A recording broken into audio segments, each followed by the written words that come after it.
Assalamualaikum warahmatullahi wabarakatuh. Segala puji bagi Allah Tuhan Yang Maha Kuasa. Yang saya hormati Bapak Sirajul Munir selaku Kepala Stasiun Meteorologi kelas 3 Tarempa, Kabupaten Kepulauan Anambas. Yang saya hormati Bapak Kepala Stasiun dari Stasiun Meteorologi Enarutali dan Stasiun Meteorologi Saumlaki, serta para peserta diklat ahli Angkatan 45 yang saya banggakan. Baik, pada kesempatan ini saya akan mempresentasikan sebuah resume dari jurnal yang berjudul The Effect of ENSO to the Variability of Sea Surface Height in Western Pacific Ocean and Eastern Indian Ocean and its connectivity to the Indonesian Trough Flow. Jadi paper ini sendiri ditulis oleh Asti Amrik Rezeki, kemudian Munasik dan juga Kunarso.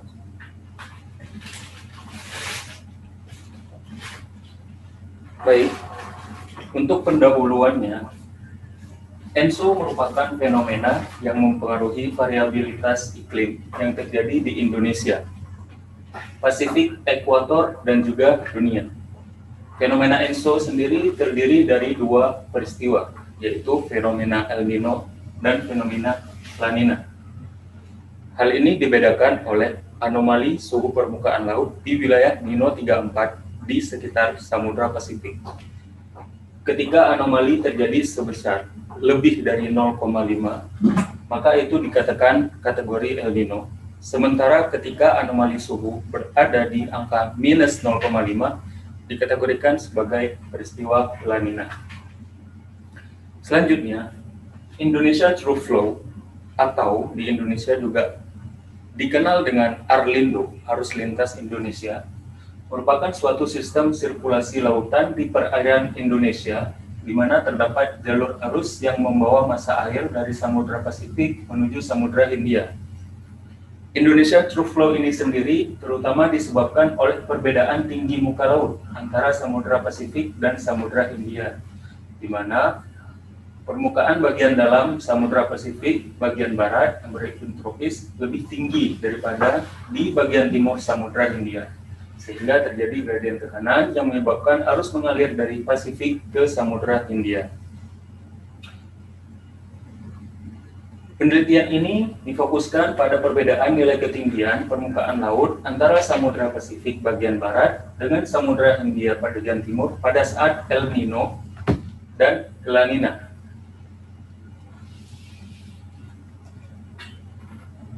Selanjutnya, dalam penelitian ini, data yang digunakan yang pertama merupakan data anomali suhu permukaan laut di wilayah Nino 34 yang diperoleh dari ENCET atau dari NOAA. Data ini digunakan untuk menentukan kapan terjadinya ENSO, yaitu kapan terjadinya El Nino dan kapan terjadinya La Nina. Kemudian data selanjutnya adalah data ketinggian muka laut yang diperoleh dari avisual altimetry pada rentang waktu Januari tahun 1993 hingga Desember tahun 2015. Data tersebut merupakan data yang diambil dari lokasi di wilayah Samudra Pasifik bagian barat dan di wilayah Samudra Hindia bagian timur.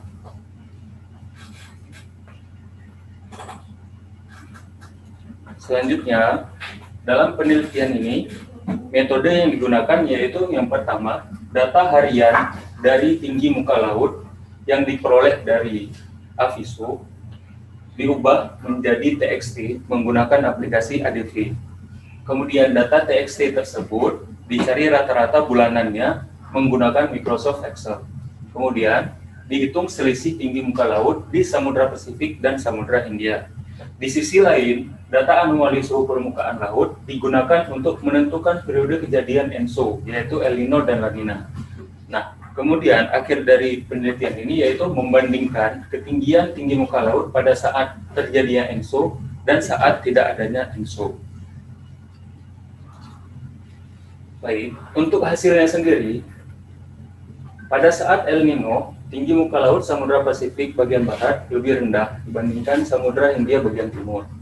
dan pada saat La Nina, tinggi muka laut, perbedaan ketinggian permukaan laut antara Samudra Pasifik bagian timur dan Samudra Hindia bagian timur menunjukkan nilai negatif.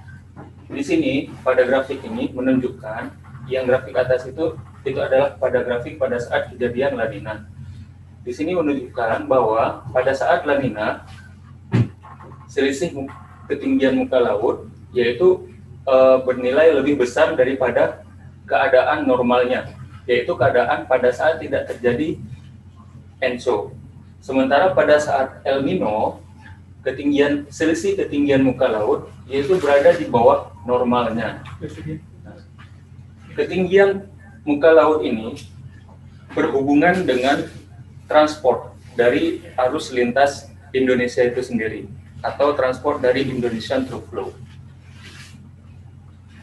Dari grafik ini terlihat bahwa ENSO itu memberikan sebuah variasi terhadap ketinggian muka laut di Samudra Hindia bagian timur dan Samudra Pasifik bagian barat.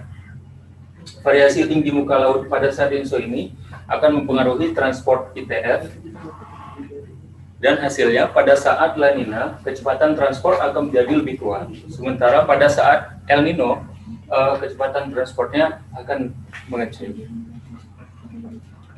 Nah, karena penelitian ini sangat sederhana, kesimpulannya yaitu pengaruh ENSO terhadap ketinggian tinggi muka laut di wilayah Samudra Pasifik bagian barat dan wilayah Samudra Hindia bagian timur berkaitan dengan transport ITF.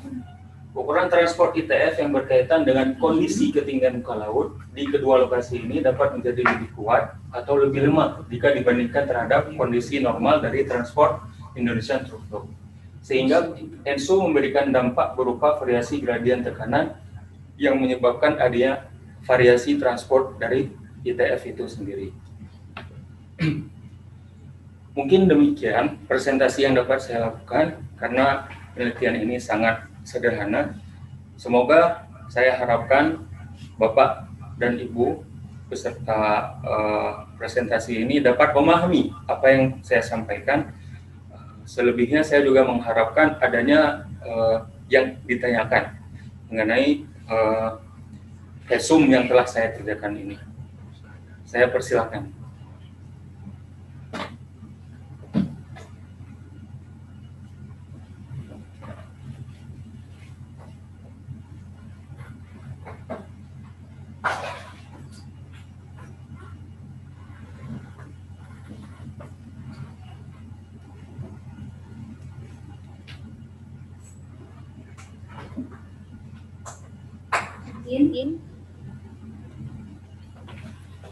Ya, silakan Ibu.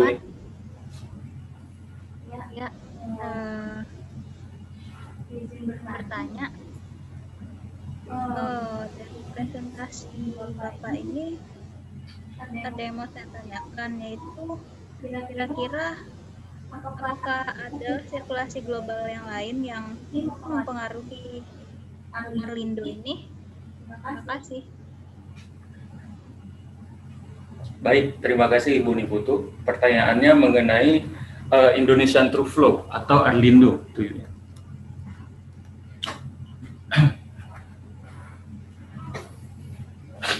Jadi mengenai Indonesian Through Flow ini sendiri, selain dipengaruhi oleh ENSO, Indonesian Through Flow juga dipengaruhi oleh beberapa fenomena atau sirkulasi global lainnya,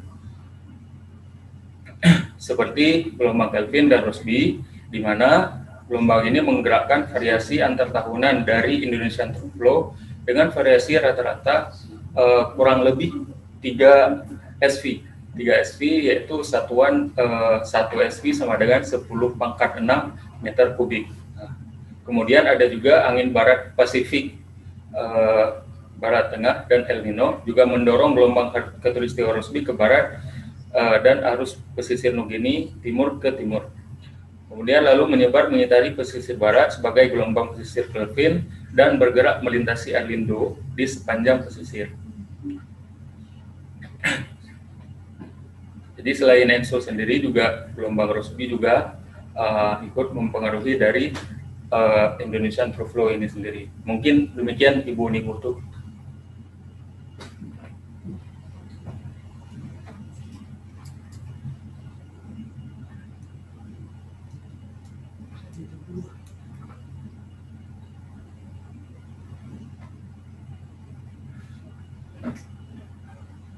Mungkin masih ada pertanyaan, mohon izin tanggapannya dari Bapak mungkin, atau saran dan masukan dari Bapak Kasmet, mohon izin Bapak. Oke, terima kasih Bang. Assalamualaikum warahmatullahi wabarakatuh. Waalaikumsalam warahmatullahi wabarakatuh. Mungkin Bapak sedikit mau tanya aja nih, Bang Rahmat, itu yang dimaksud tinggi muka laut itu tinggi suhu permukaan laut atau gimana ya? Yang di pengertian tinggi muka laut itu. Baik Bapak. Jadi yang saya maksud sini bukan suhu muka laut gitu Pak ya, tapi tinggi muka laut. Pak. Jadi kalau kita lihat ketinggian rata-rata permukaan laut, seperti itu Bapak.